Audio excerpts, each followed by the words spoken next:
Prashant dragon ಹಣ್ಣಿನ ತೋಟಕ್ಕೆ ಸ್ವಾಗತ. ಇವತ್ತಿನ ವಿಡಿಯೋದಲ್ಲಿ ಡ್ರ್ಯಾಗನ್ ಹಣ್ಣಿನ ಹೂವು ಹೇಗೆ ತೆಗೆಯುವುದು ಎಂದು ತಿಳಿಸುತ್ತೇನೆ. ಹೂ ಓಪನ್ ಆಗಿ 3ನೇ ದಿನ ನಂತರ ಅದನ್ನು ಈ ರೀತಿ ತೆಗೆಯಬೇಕು. ಡ್ರ್ಯಾಗನ್ ಫ್ರೂಟ್ ಹೂವನ್ನು ತೆಗೆದುಹಾಕುವುದರಿಂದ ನಿಮ್ಮ ಹಣ್ಣುಗಳು ಶಿಲೀಂಧ್ರ ಮತ್ತು ಕೀಟಗಳಿಂದ ಮುಕ್ತವಾಗಿರಲು ಸಹಾಯ ಮಾಡುತ್ತದೆ.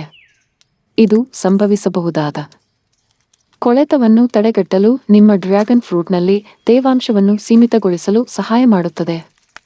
ವಿಶೇಷವಾಗಿ ಮಳೆ ಬೀಳಲು ಪ್ರಾರಂಭಿಸಿದರೆ ತೇವಾಂಶವು ಒಳಗೆ ಸಿಲುಕಿಕೊಳ್ಳುತ್ತದೆ. ಅದು ನಂತರ ನಿಮ್ಮ ಹಣ್ಣುಗಳಿಗೆ ಸಮಸ್ಯೆಗಳನ್ನು ಉಂಟುಮಾಡಬಹುದು. ಇದು ದೋಷಗಳನ್ನು ಒಳಗಿನಿಂದ ತಿನ್ನುವುದನ್ನು ತಡೆಯುತ್ತದೆ ಮತ್ತು ಹೂವನ್ನು ತೆಗೆಯುವಾಗ ನೀವು ನಿಖರವಾಗಿ ಏನಾಗುತ್ತಿದೆ ಎಂಬುದನ್ನು ನೋಡಬಹುದು. ನಾನು ಡ್ರ್ಯಾಗನ್ ಫ್ರೂಟ್ ಹೂವನ್ನು ಯಾವಾಗ ಮತ್ತು ಹೇಗೆ ತೆಗೆದುಹಾಕುತ್ತೇನೆ ಎಂಬುದನ್ನು ನೋಡಲು ಈ ವಿಡಿಯೋವನ್ನು ಪರಿಶೀಲಿಸಿ. ಸಂಪೂರ್ಣ ವಿಡಿಯೋ ನೋಡಿ ಮತ್ತು ಲೈಕ್ ಮಾಡಿ, ಸಬ್ಸ್ಕ್ರೈಬ್ ಮಾಡಿ. ಡ್ರ್ಯಾಗನ್ ಫ್ರೂಟ್ ಕೃಷಿಯ ಬಗ್ಗೆ ಏನಾದರೂ ಸಂದೇಹವಿದ್ದರೆ ಕಮೆಂಟ್ ಮಾಡಿ.